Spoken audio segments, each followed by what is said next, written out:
Good morning. Today is Wednesday, September 24th. Welcome to Up to the Minute Live. I'm Dr. Lana Pigao, Communications Director at Northwest College, and sharing duties with me this morning is Jake Crowley. He is Production Specialist here at HCCTV. Good morning, Jake. Good morning. How are you? I am doing well. How are you doing? Good, thank you. Ready to get Good. started. Great. Yep. It's hump day, so we're halfway through Yes, the we week. are. It's been Yeah. very busy. So why don't you go ahead and tell folks how they can find us on social media? Yeah, of course. We are live on the Houston City College District Facebook page, not HCC, and YouTube. We are also on X, LinkedIn, and on HCC TV at noon, 5 and 10 p.m. Monday through Friday. Make sure you like this episode and follow us on social media. That's right. As I tell you all every time, like us and follow us. We would really appreciate it. Well, for Good Works Wednesday, one of our regular guests, Edith Sanchez, MHFA Coordinator for the Texana Center, and our Mental Health Wednesday guest is discussing how it helps youth with, how she helps youth with mental health first aid. Good morning, Edith. Good morning. Thank you for having me. We will be right with you, but first, we're continuing our celebration of Hispanic Heritage Month with one of our own HCC TV co-hosts, Dr. Natalie Garza, HCC History Professor. Welcome back to the show, Natalie. Thank you. Well, we're looking forward to learning more about what you're up to in some collaborations with TSU and UHD, as well as some other events. So let's start with the events. You say there are some that are all over town? Yes, yeah, of course, Houston has a huge Latino population, and so there are events celebrating Hispanic Heritage Month. And just one of the classic events that happens is the Festival Chicano at Miller Outdoor Theater. This happens every year, and I believe this year it's the 46th annual event. And Festival Chicano features Tejano and Conjunto musical acts, and so it's a lot of fun. It's of course free. All of the events at Miller Outdoor Theater are, and it's happening October 2nd, 3rd, and 4th. So it starts on a Thursday and then goes through the weekend. And I think it's a great event. We don't really hear Tejano Conjunto music and on the radios anymore very much. And so it's great to go to this live event. And Saturday, I believe they will have Little Joe y La Familia, who's, iconic in Tejano and Conjunto music. And he comes frequently to Houston for this event. Oh, sounds like fun. So there are also some academic events happening. You're collaborating on one, correct? Yes, I am going to do an event at UH Downtown, and the event is called The Badge and Beyond, a live conversation with HPD's Chicano Squad. And this will be happening Wednesday, October 8th at 11:30 a.m. So what we'll be doing with the event is I will be interviewing two former members of the Chicano Squad. If you don't know what that is, it's it was a Spanish-speaking branch or squad of Houston Police Department. They were tasked beginning in the late 1970s to solve murder, crimes, murder cases involving Latinos. And so they were very successful at what they were doing. And so I'm just going to be interviewing them live, opening it up for questions for them to talk about their experiences and the work that they were doing that was, really important, especially for those families, those Latino families who, had murder victims that they cared about. Well, tell us about a book, The Chicano Squad. So I am collaborating with a colleague, Dr. Jesse Jesus Esparza. He is interim chair and associate professor of history at TSU.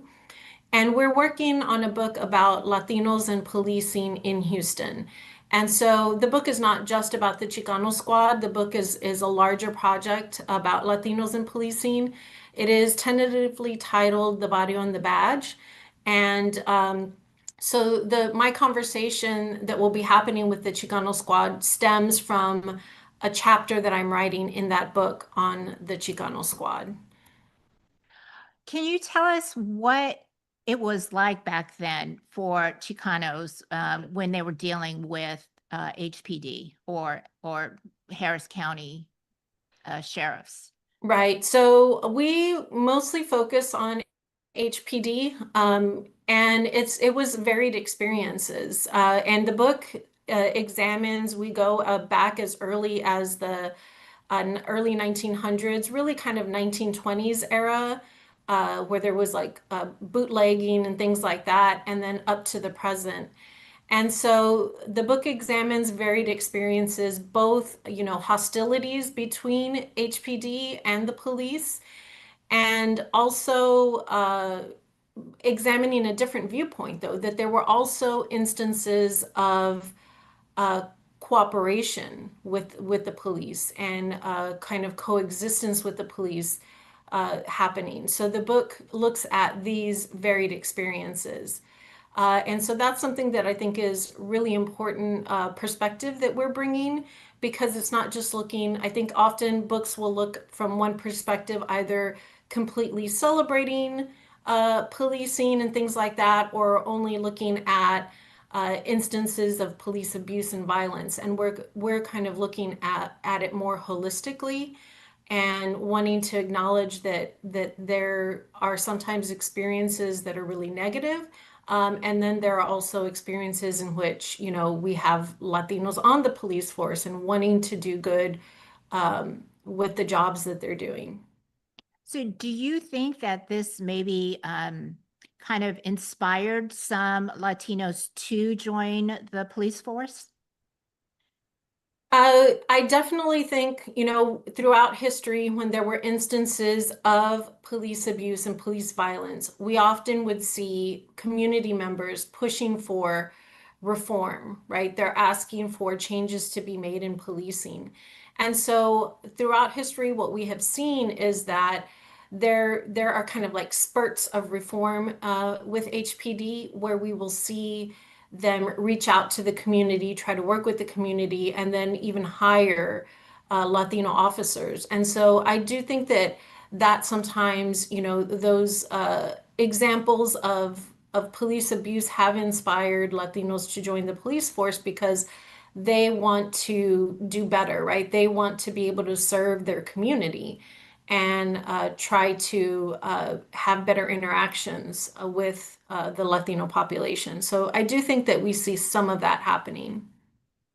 Let's talk about Chicano. Who is Chicano? What does Chicano mean? Because I'm sure some folks might be confused. Latino, Chicano, is it a word or description that can be interchanged? Yes, I think so in some ways. Chicano very, very specifically has grown out of a Mexican American identity. And I do think it is both ethnic identity in terms of being proud of your roots of being Mexican, but it's also a political identity. It becomes very popular during the 1960s civil rights movement, in which people are identifying as Chicano and very much asserting like that that their roots are here in the Americas. This is a time when people of Mexican American origin were being made to feel lesser than, were being made to feel like they should go back to where they came from. And the identity of being Chicano was asserting we're proud of our ethnic identity, but we are also, in our homeland. This is where we are from. And so Chicano is its origins are very specific to that. Latino is much broader, right? Latino is of people of Latin American origin. And so it applies much more broadly. But I have, and there are people who talk about Chicano in very different ways. And I have heard, people who are not of Mexican origin who still identify as Chicano because they kind of embrace the activism and the pride aspect of being Chicano. Right. So quickly, since it's Hispanic Heritage Month, will you give us, since you're a professor of history, a little background on why we celebrate it and why it's important? Heritage Month is important in, recognizing the population of Latinos in the United States. And I think it's an opportunity to celebrate our existence in this country, the contributions to this country, and to celebrate the culture as well. At the top of my interview, I mentioned Festival Chicano. It's embracing the culture in addition to the history and the contributions that we've made to this country. Absolutely. Well, thank you, Dr. Natalie Garza, HCC history professor. We want to remind our students and viewers about HCC's outstanding history program. So check out our post after the show for more info on it and the Festival Chicano. And after a quick commercial break, Jake will be back with our Good Works Wednesday guest.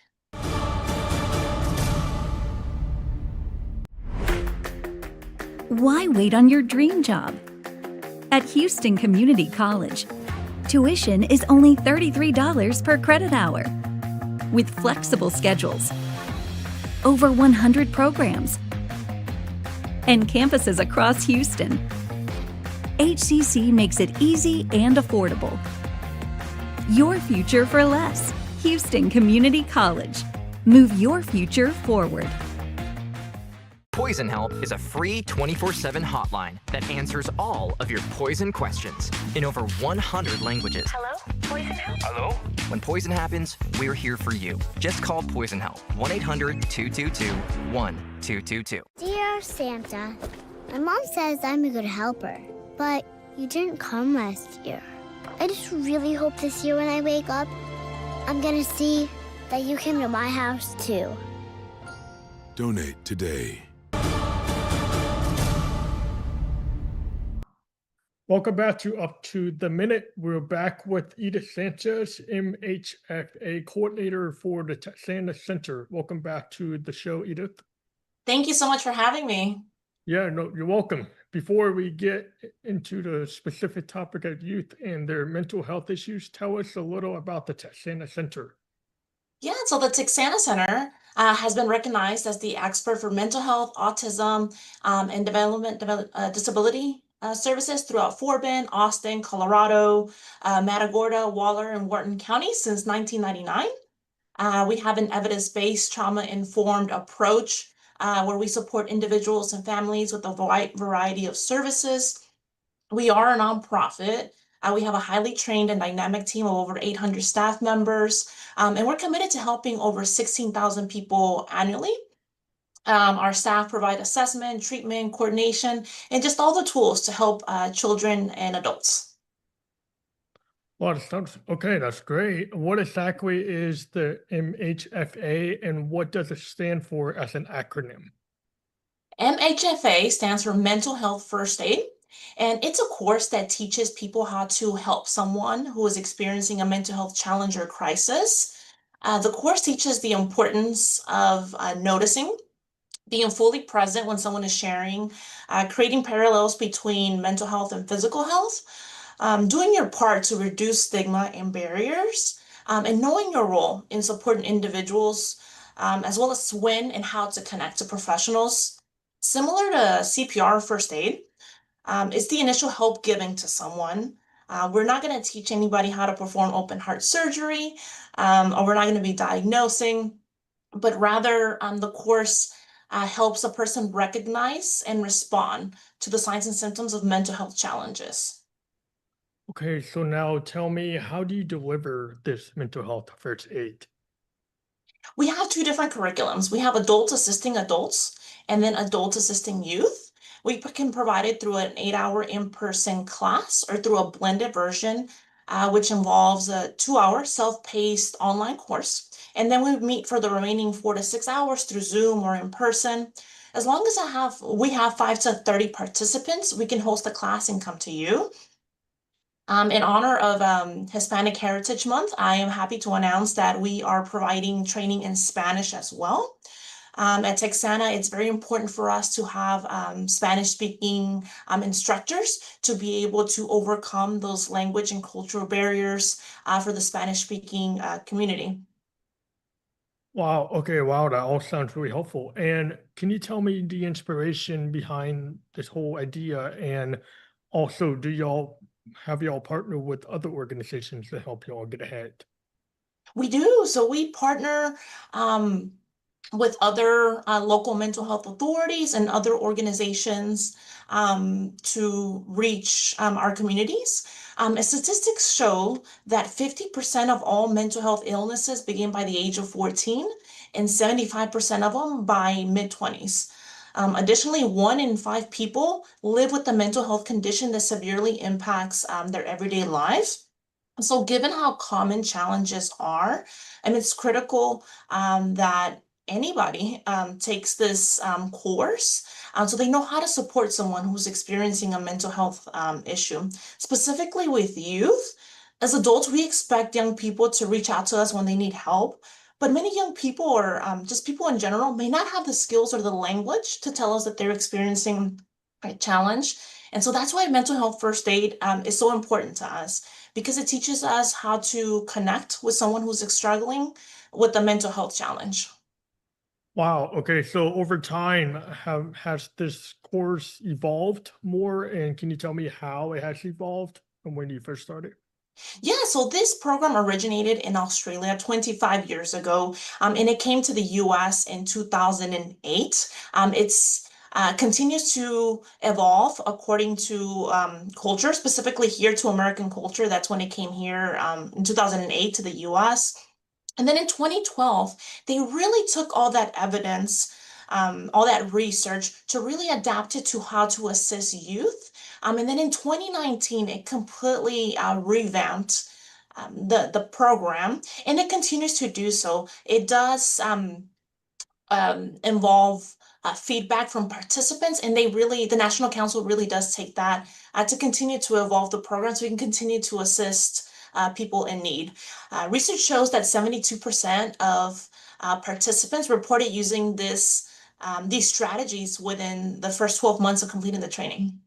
Wow. Okay. That's really great. And can you tell me where you see this going in the future?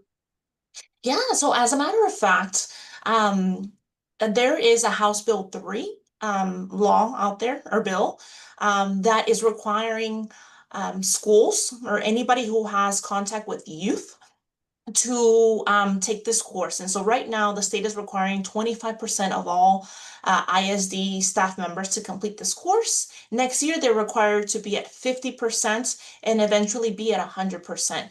And so in the next coming years, any person who has contact with youth in the public school system will be required to take this program so they can assist a young person in need. Okay. So you personally, what have you gotten excited about, and which one of your ideas have taken off, and how much have you learned all these years? Yeah, so in my years of doing mental health first aid, if I can take one thing, is that language matters. The way that we initially approach someone is super important. This a lot of times could be the first time that anyone's opening up to us about how they're feeling. And so this could be how we set the tone about how we talk about mental health. And so it's very important for us to be prepared and have those tools to be able to support that person whenever they do open up to us. And even if they don't, to leave that door open, creating a warm, welcoming environment so that they can come to us whenever they're ready to talk about what they're struggling with. I really like that. That's a good point. Mhm. Can you please tell us where people can go for more information? Yeah, for more information, you can go to texanacenter.com or you can reach out to me. My name is Edith Sanchez. I can be reached at edith.sanchez@texanacenter.com or 832-947-5622. That's great. I appreciate you sharing all your contact information. Thank you to Edith Sanchez, MHFA Coordinator for the Texana Center.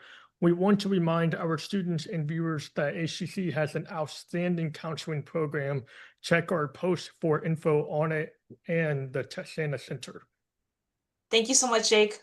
Yeah, you're welcome. Have a great day. You too. Coming up after a quick commercial break, Lana and I will return with some news and announcements. ¿Por qué esperar para el trabajo de tus sueños? En Houston Community College, la colegiatura es de solo $33 por hora de crédito. Con horarios flexibles y campus en todo Houston, inscribirse en HCC es fácil y accesible. Houston Community College. When a child is sick, there's one thing they need. A really big cookie. Welcome to RMHC. We're not big on poking sticks and beeping machines, but we're the best at playing dress up. We think the tooth fairy should travel everywhere, and while hospitals have doctors and nurses, we have mom and dad. Because at Ronald McDonald House Charities, we help families feel at home, even when they can't be. Our individual voices are powerful, but not everything has a voice. Let us be a voice to the voiceless. It's time to speak up for nature.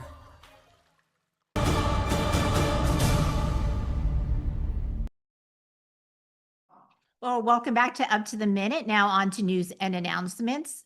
There will be a Swoop Leadership workshop. Students can learn all about leadership later this week during this special Swoop Leadership Academy. And that is 10:30 Friday morning, this Friday morning, September 26th at Eastside Campus Student Life Media Room. So check out our post after the show for more information. And yeah, I'm at Northwest College, so we do have some great leaders, and that's a little embarrassing. Yes. Dr. Mohammed, Dean of Engineering, and our own HCCTV host, Dr. Lana Pagal, Northwest Communication Director, are now fellows in the 44th class of Leadership Houston. The competitive process immersing attendees in a 10-month program. Leadership Houston covers Houston's history, economy, and development in key industries like energy, healthcare, education, and government. Congrats. Well, thank you, and congratulations to Dr. Mehmet Argan as well. Yeah, it's quite a program. We're so excited about it. It's Sustainable Fashion Project with Chloe Dow and HCC. Houston style star Chloe Dow is teaming up with HCC for a design show about sustainability. The Project Runway winner is hosting the Sustainable Fashion Project to transform discarded materials into chic wearable designs.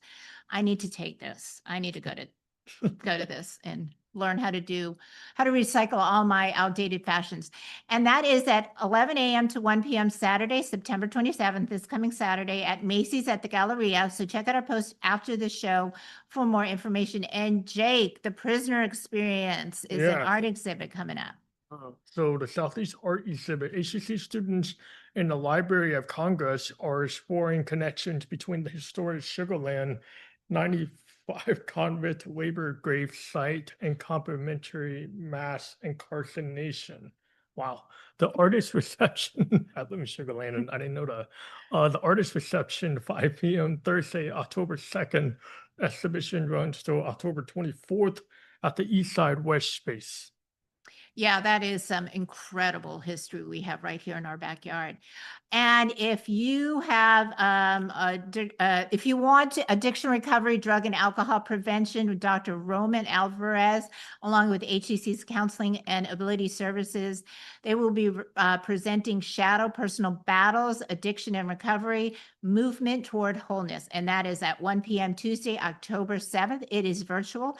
Check out our show for more information. And as we've been saying, fall registration continues. Yes, still going. There's still time to register for fall classes, including Second Start. HCC classes are offered in a variety of programs, semester length, and modalities, including online anytime, online on a schedule, hybrid, which means both face-to-face and partially virtually, in-person, and hybrid lab. To learn more about HCC programs, start dates, and options to cover costs, go to hccs.edu/apply. And coming up as we continue Hispanic Heritage Month, Alex LaRota, also of the History Department. We've got an incredible History Department and our professors are just outstanding. Alex will be talking about his upcoming book on San Antonio sound, the Latin wave in the 50s and 60s, and it was a powerful sound. And we'll have a special award-winning Dominican-American poet, playwright, and author of several books for children and adults. So stay with us on your Facebook feed on weekday mornings and make sure you like this episode and follow us on social media. Thank you for joining us. Thank you for co-hosting today, Jake. Always a pleasure. Yep. And we will see you next time.